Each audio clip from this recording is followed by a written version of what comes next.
नमस्कार. आज आपण झटपट तयार होणाऱ्या 4 पालेभाज्या पाहणार आहोत. पहिली भाजी आहे मेथीची भाजी. मेथीची भाजी बनवण्यासाठी इथे एक जुडी मेथी स्वच्छ करून धुवून घेतली आहे. त्यानंतर इथे एका कढईत आपल्याला 2 चमचे तेल घालून घ्यायचे आहे. तेल छान तापले की यावर आपण पाव चमचा मोहरी व पाव चमचा जिरे घालून घेणार आहोत. जिरे मोहरी छान असे फुटले की त्यावर आपण साधारण 20 ते 25 लसणाच्या पाकळ्या बारीक करून घातल्या आहे व चिमूटभर हिंग घालायचा आहे व त्यानंतर 5 ते 6 हिरव्या मिरच्या बारीक करून घालायच्या आहेत. आता मिरच्या छान तेलावर परतल्या की आपण धुवून घेतलेली मेथीची भाजी यावर घालून घेणार आहोत. तुम्ही इथे बघू शकता सुरुवातीला भाजी ही भरपूर दिसते, परंतु जसजशी त्याला वाफ लागते किंवा जसजशी आपण भाजी परतवतो तशी तशी ती कमी होत जाते. अशा पद्धतीने आपण 1 ते 2 वेळेसच भाजी हलवून घेणार आहोत, म्हणजे भाजीला कडसरपणा येत नाही. तुम्ही इथे बघू शकता भाजी ही परतवल्यानंतर आता अगदी कमी झाली आहे. या स्टेजला आपण मीठ घालून घेणार आहोत, म्हणजे मिठाचं प्रमाण चुकत नाही. आधी मीठ घातलं की भाजी ही जास्त दिसते, त्यामुळे मिठाचं प्रमाण चुकू शकतं. आता भाजी ही छान अशी परतली आहे. आता यानंतर शेवटी आपण यात मोठे 4 चमचे भरून दाण्याचा जाडसर कूट घातला आहे. दाण्याचा कूट करताना शेंगदाणे छान असे खमंग खरपूस भाजून घ्यायचे आहेत. आता दाण्याचा कूट घालून भाजी ही आपल्याला मिनिटभर छान अशी परतून घ्यायची आहे व झाकण ठेवून आता अगदी मंद आचेवर अर्धा मिनिटभर ही भाजी आपण शिजवून घेणार आहोत. तुम्ही बघू शकता अगदी छान असं तेल देखील भाजीला सुटलं आहे व चमचमीत अशी आपली मेथीची भाजी तयार आहे. नंतर दुसरी भाजी आपण करणार आहोत शेपूची भाजी. भाजी करण्यासाठी इथे एक जुडी शेपूची भाजी स्वच्छ करून छान अशी बारीक चिरून धुवून घेतली आहे. त्यानंतर मुठभर मुगाची डाळ पाण्यात साधारण अर्धा तास आपल्याला भिजवून घ्यायची आहे. त्यानंतर एका कढईत 2 चमचे तेल आपल्याला कडकडीत गरम करून घ्यायचं आहे.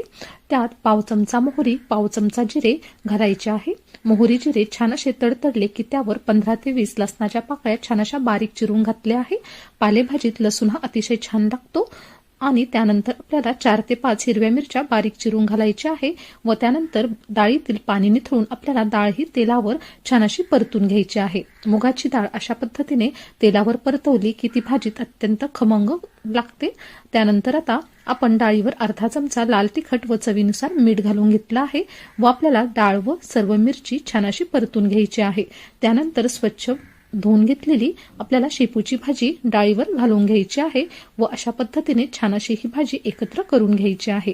अशा पद्धतीची शेपूची भाजी अतिशय छान लागते. मुलांना शेपूची भाजी आवडत नसेल तर या पद्धतीने केली तर ते नक्कीच खातील. तुम्ही नक्की ट्राय करून बघा. आता अशा पद्धतीने आपण फोडणीवर सर्व भाजी मिक्स करून घेतली आहे. अगदी कपभर पाणी आपल्याला या भाजीत घालायचं आहे व झाकण ठेवून साधारण 10 मिनिटांसाठी मंद आचेवर शिजवून घ्यायची आहे. आता मधून मधून अशा पद्धतीने भाजी ही सतत हलवत राहायची आहे, जेणेकरून भाजी खाली लागणार नाही व डाळ कितपत शिजली हे देखील आपल्याला कळेल. आता अशा पद्धतीने तुम्ही इथे बघू शकता 10 मिनिट झाले आहेत व भाजी अत्यंत छान अशी शिजली आहे. डाळ देखील शिजली आहे. आता आपण हाय फ्लेमवर भाजी ही छान अशी परतून घेणार आहोत व त्यावर 1 चमचा कच्चं तेल घालून घेतलं आहे. अशा पद्धतीने पालेभाजीवर कच्चं तेल घातलं की अतिशय छान लागते व त्याची चव अधिक वाढते. आता आपली ही शेपूची भाजी तयार आहे. नंतर आपण करडईची भाजी करणार आहोत. करडईची भाजी करण्यासाठी इथे आपण एक जुडी करडईची भाजी घेतली आहे. आता भाजी आपल्याला स्वच्छ धुवून बारीक चिरून घ्यायची आहे. करडईची भाजी मार्केटमध्ये अगदी सहज उपलब्ध असते. त्यानंतर आपल्याला कढईमध्ये पाणी गरम करून घ्यायचं आहे. पाणी छान कडकडीत तापले की त्यावर करडईची बारीक चिरलेली भाजी घालून घ्यायची आहे व पाण्याला उकळी आली की आपण झाकण ठेवून भाजी ही 5 मिनिटांसाठी छान अशी शिजवून घेणार आहोत. आता इथे 5 मिनिट पूर्ण झाले आहेत. भाजी तुम्ही बघू शकता अगदी छान शिजली आहे. देठ देखील अगदी मऊसूत झाली आहे. आता आपल्याला मसाल्यासाठी इथे 4 ते 5 मी लाल मिरच्या घेतल्या आहे. 10 ते 15 लसणाच्या पाकळ्या व अर्धा चमचा जिरे घेऊन मिक्सरला छान असं फिरवून घेतलं आहे. तुम्ही हिरव्या मिरच्या देखील वापरू शकतात. आता आपल्याला पाणी काढून घ्यायचं आहे. भाजीतील पाणी काढण्यासाठी भाजी ही चाळणीवर घालून घेतली आहे व अशा पद्धतीने हाताच्या साहाय्याने पिळून आपण भाजीतील सर्व पाणी काढून घेणार आहोत, कारण करडईची भाजी ही थोडीशी मात्रट तुरट चवीची असते. आता एका कढईत 2 चमचे तेल गरम करून त्यावर मोहरी हिंग घालून घेतला आहे व 1 मोठा कांदा बारीक चिरून आपल्याला तेलावर परतून घ्यायचा आहे. अगदी झटपट होणारी ही भाजी आहे. तुम्ही नक्की करून बघा. अगदी गावरान पद्धतीने आपण ही भाजी करत आहोत. त्यानंतर आपण यावर पाव चमचा हळद घालून घेतली आहे व बारीक दळलेला मसाला आपण घातला आहे. त्यानंतर इथे मी दाण्याचा कूट घालून घेतला आहे, साधारण मोठे 4 चमचे भरून दाण्याचा कूट घातला आहे व चवीनुसार मीठ देखील घालून घेतलं आहे। आता आपल्याला दाण्याचा कूट छान असा कुरकुरीत होईपर्यंत मसाल्यावर परतवायचा आहे व छान असा मसाला परतला की त्यावर आपण पिळून घेतलेली करडईची भाजी घालून घेणार आहोत। आता हाय फ्लेमवर आपल्याला अर्धा मिनिटभर ही भाजी छान अशी परतून घ्यायची आहे। भाजी परतली की यावर आपण 1 मोठा चमचा भरून कच्चं तेल घालणार आहोत। अशा पद्धतीने करडईच्या भाजीवर कच्चं तेल घातलं की भाजी अगदी छान लागते, चव अतिशय सुंदर लागते। तेल घातल्यानंतर देखील आपण भाजी अर्धा मिनिटभर छान अशी परतून घेतली आहे। अशा पद्धतीने आपली गावरान चमचमीत अशी करडईची भाजी तयार आहे। तर आपण करणार आहोत पालक बटाटा। एक जुडी फ्रेश असा पालक घेतला आहे, स्वच्छ करून धुवून घ्यायचा आहे व अशा प्रकारे रफली चॉप करून घ्यायचा आहे।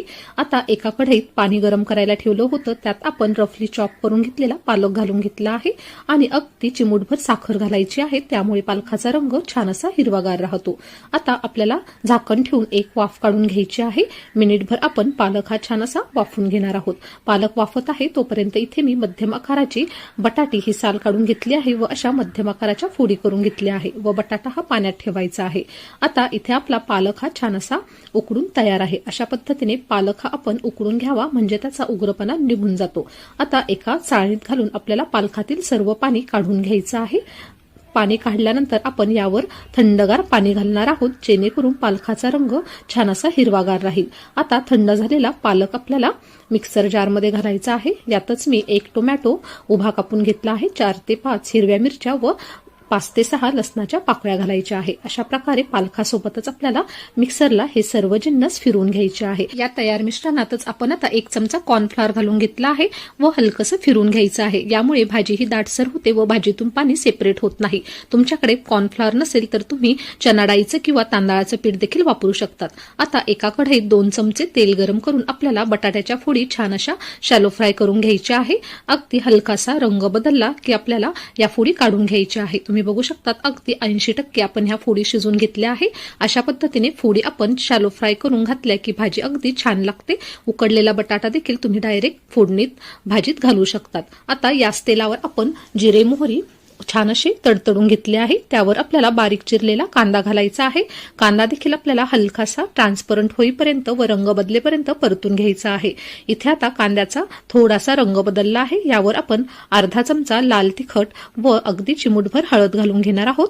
आपण हिरव्या मिरच्यांचा वापर केला आहे, त्यामुळे तुम्ही लाल तिखट स्किप करू शकतात किंवा कमी जास्त करू शकतात।